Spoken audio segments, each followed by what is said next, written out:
A few tips on mixing for different mediums. So one thing you may already know about is that different mediums have different expectations for dynamic range. So films, and to a lesser extent TV, tend to have a much greater dynamic range. If you're mixing, for film or TV like you would for a CD or a digital stream, you are probably going about it the wrong way. There is an expectation that music will be dynamic rather than the opposite, which is the case for streaming platforms.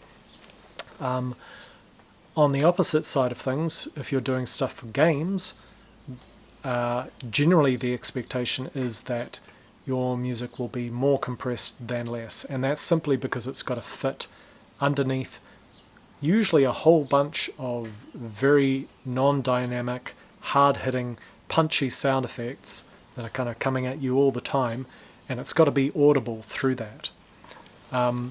For games, there also tends to be some fairly strong thinking and direction going on in terms of the EQ spectrum. So you have to take into account that, okay, most of your sound effects are sitting up here and around here in terms of their frequencies, and you don't want your music to be conflicting with that. So I've done soundtracks for a few just indie games. Nothing major, mostly mods and the like, but in terms of what you're expected to do, you're basically expected to not interfere with the sound effects, which means that you don't want to have music which ends up hyping a lot of the sound effects, like basically accentuating them or making them louder or more piercing or whatever. And you also don't want to have music which is being masked by the sound effects. So what I found was that in general I ended up needing to roll off way more of the high frequencies for the game than I did for the actual release of the soundtrack. So for the release of the soundtrack, I just made it how I wanted it, how it sounded best by itself. For the game, I ended up compressing quite a bit more, and I also ended up rolling off the high frequencies way more.